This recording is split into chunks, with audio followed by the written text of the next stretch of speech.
Hola a todos amigos de Enloved Magazine, bienvenidos a una cita virtual más. Ya se nos está haciendo costumbre recibir a importantes creadores y cineastas en este espacio. Muchísimas gracias a Colauma Films por facilitarnos estos minutos. Sumi García, bienvenida. No, muchísimas gracias por el espacio y por invitarme. Sumi, eres la creadora de Yurei, Fantasmas. Es tu primer largometraje. Sí, es correcto. Cuéntanos un poquito qué pasó antes de esta ópera prima en cuanto a los cortos, un poquito acerca de tu trabajo. Sí, claro. Yo me desempeño en las artes visuales. Digamos que he dividido mucho mi carrera entre ser artista visual y aparte la parte de cine. Hago cine de no ficción, entonces cubre como el experimental y el documental. Hice un documental en el 2017, un cortometraje que se llama Relato Familiar, que estuvo en el Festival de Cine de Morelia, donde ganamos mejor corto documental.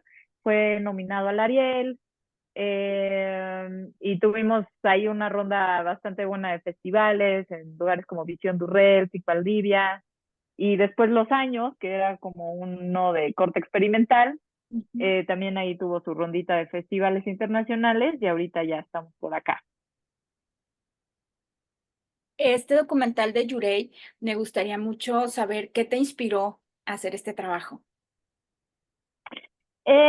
Cuando yo hice Relato Familiar, trataba sobre un tío abuelo mío que tenía una tienda de fotografía en la Santa María la Ribera, y él formaba parte de esta comunidad eh, que migró de Japón a México. Él migró en la posguerra como sobreviviente de la bomba de Hiroshima, y a través de ese corto conocí a una investigadora que llama Dail Melgar, que es investigadora de Lina, y ella me empezó a contar muchas historias de migración japonesa a México.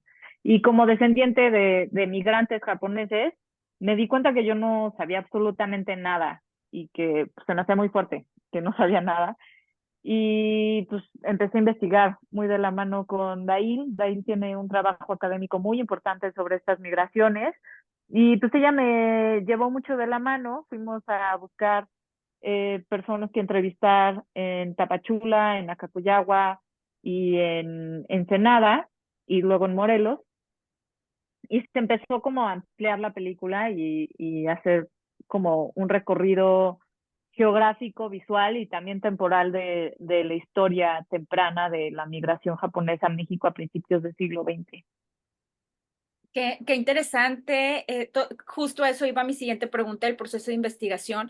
Entonces, como si hiciéramos un mapa conceptual, hay relatos de familia, hay vacíos propios y ahora todo me hace sentido porque el silencio es un personaje en esta película de mucho peso.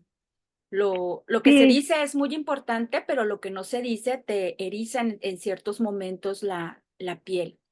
Y ay, eso, muchas gracias, pues, sí. es agradecerte a ti y a todo el equipo porque nos están entregando algo de una sensibilidad exquisita. Ay, muchísimas gracias. Pues justo también a eso se refiere un poco el título, ¿no? O sea, estos fantasmas que cargamos en nuestra vida cotidiana, y que si bien la película trata de esta migración específica y de las historias de silencio en esta migración específica, creo que eso también es un reflejo en la manera en la que formamos nuestras historias familiares y personales, de las cosas que no se dicen, ¿no? De generación en generación. Y todas las familias, todos los grupos, migrantes o no migrantes, tienen este tipo de cosas que nos marcan a través de la historia, ¿no? Y las diferencias de la historia con H mayúscula, con la de H minúscula, que son las historias que nos contamos unos a otros, ¿no? Entonces creo que la película, perdón, trató de tejer estos dos elementos de lo íntimo y de la historia nacional, y empezar a ver cómo se expresa eso en las emociones, en los silencios, y cómo darle forma de manera visual a todas estas cosas, ¿no? Cómo representas lo que no se ve. Entonces eso también fue un gran reto de la hechura de la película. Y al momento de ir a comunidades y enfrentar ya el cara a cara, es esta parte de la investigación, ¿cómo fue, Surey? Pues para mí fue muy emotivo. ¿Había resistencia o todos estaban como en ese mood de, sí, claro, vamos a contar, ya reconstruir como piezas de rompecabezas, ¿no? Creo que definitivamente hay partes de la comunidad en donde hay mucha resistencia y hay otras que están completamente, pues, ansiosas o emocionadas más bien de poder contar sus historias. Creo que el encontrar en los otros como cosas similares de ciertos silencios, encontrar como estas similitudes de, pues, de la manera en la que vivimos. O sea, a mí me sorprende mucho haber encontrado similitudes de la manera en la que yo crecí con personas de Tapachula y personas de Ensenada, que no tienen nada que ver con la Ciudad de México, ¿no? Donde yo crecí, en el centro de la Ciudad de México. Entonces creo que fue una manera de construir una idea de comunidad más allá de lo geográfico y más hacia como una identidad más cultural sincrética. Ujú. Y también creo que, y lo menciona uno de los personajes de la película, pero siempre va a haber sectores de esta comunidad y de otras que están completamente invisibilizadas, ¿no? Si bien una película es un intento de traer a la luz esta comunidad y estas historias, pues hay muchas otras que no sabemos y que pues sí están como mucho más perdidas en aspectos rurales, en otro tipo de contextos, ¿no?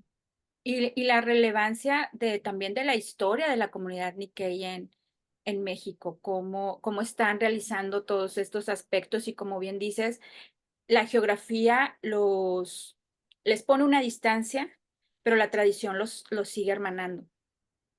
Entonces me hace algo muy valioso del proyecto. Sí, totalmente. Y creo que había una necesidad también de resaltar mucho que si bien hay unas tradiciones diferentes o maneras de llevar el día a día y como los ritos personales, creo que también para la película es muy importante resaltar que somos mexicanos, ¿no?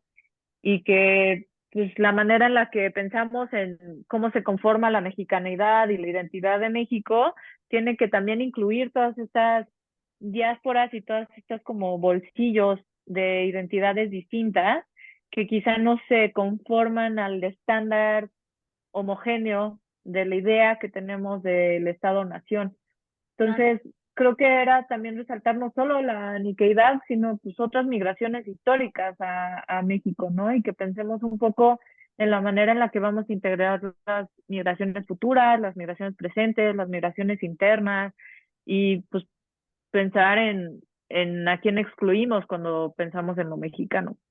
Claro. ¿Y cómo fue que decidiste ese enfoque visual como contemplativo? O sea, no es una película contemplativa, pero sí hay algo de contemplativo. ¿Cómo fue que tomaste esa decisión? Creo que em, el ritmo que a veces es contemplativo, si bien como que tiene unas partes con ediciones mucho más dinámicas, creo que había como un sentido de observación del paisaje que viene desde mi práctica como artista visual, pero también pensar en cómo estos paisajes en los que crecemos nos forman, ¿no? Entonces pensar en una migración japonesa que floreció en el Soconusco, en la zona de Escuintla y Cacoyagua, pues es difícil no pensar en cómo eso va a formar diferente las identidades de las personas contra las personas que crecieron en Ensenada, en ambientes marinos o en una ciudad como la Ciudad de México. Entonces, creo que hay una necesidad de como pensar y observar el paisaje, pero también creo que era darle espacio a los silencios que estabas mencionando, ¿no? O sea, darle también aire a pensar y reflexionar sobre lo que no se dice, lo que se dice entre líneas. Claro. Y en cuanto a la colaboración con Irene Akiko y Rodrigo Sandoval, ¿ellos qué aportaron al proyecto? Irene Akiko Ida es una coreógrafa y bailarina sumamente importante dentro de la comunidad Nikkei. Ella fue entrenada y vivió muchos años en Japón y ahora acá en México pues tiene sus propias obras que ella misma denomina como obras Nikkei. Y pues con ella fue muy importante porque le dio forma a toda la parte coreográfica de la película, que es una parte que hila, digamos, los diferentes espacios geográficos que habitamos. Y sí fue una suerte de hacer como una progresión de la danza dentro de la misma película. Empieza como una danza muy rígida que se remonta al teatro no, y acaba con una danza sumamente personal y flexible que pasa a través del buto y de la danza tradicional como más rural de Japón, como más popular, digamos. Entonces como que ella logró juntar todas estas como componentes coreográficos y darle este hilo a la película. Y Rodrigo Sandoval Vega Gil es el fotógrafo, el director de fotografía de la película, y con él trabajé mucho de la mano. Creo que Rodrigo hizo un gran trabajo como integrando la manera en la que yo tomo fotografías, o sea, mi identidad como artista visual, pero también con su manera de fotografiar con pura luz natural, que para mí era muy importante.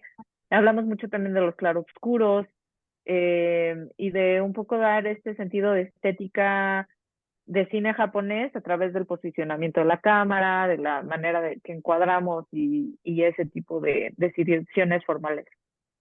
Suri, para ir cerrando la conversación, personalmente, ¿qué aprendiste en este documental al hacerlo? Creo que esa es una pregunta súper amplia porque para mí, la verdad, mi quehacer como cineasta y como artista, pues sí es mi día a día pues sí, soy bien clavada y es lo que hago siempre, ¿no? Entonces creo que sí, el aprendizaje fue vastísimo, o sea, fue de asumirme como soy, asumir mi identidad como persona de una comunidad Nikkei, que es algo que no tenía consciente en mi vida porque no soy una miembro activa de esa Ok. comunidad, o sea, no voy a, no sé, no voy a las actividades, o sea, no tenía ese tipo de conexión, pero uno se tiene que asumir lo que es, ¿no? Entonces, desde ahí Y hasta no es como fácil, asumir, Surey, no es fácil asumir lo que somos. Muchas veces nos queremos construir algo aparte, ¿no? Nada más lo que vemos en redes o hasta una cierta sí, resistencia del mexicano de asumirse lo que es. Es pues muy sí, complejo. sí, y asumirse a nivel más macro, ¿no? O sea, como asumir de qué comunidad eres, pero también desde algo más personal, ¿no? De cómo nos identificamos y cómo construimos nuestras identidades. Creo que es una reflexión fuerte que me llevo.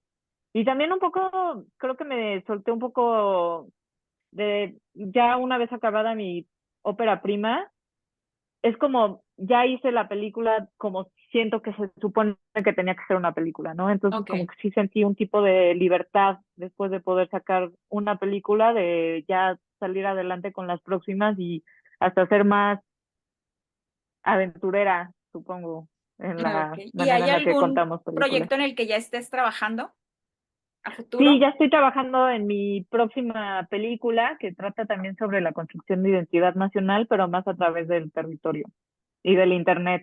Wow. Surey, no me queda más que agradecerte por este extraordinario trabajo. No, Realmente muchísimas lo gracias. disfruté, lo gocé. No, muchísimas Nos gracias. transmite paz, nos transmite reflexiones importantes y pues, ¿qué más, güey? Cada elemento es un acierto en sí. No, Muchísimas muchísimas gracias. gracias, Marisa. Y Gracias por el espacio y la entrevista. invitar a los amigos de Loved Magazine. 11 de julio ya va a estar en salas. Sí, Un placer, Surey. muchas gracias.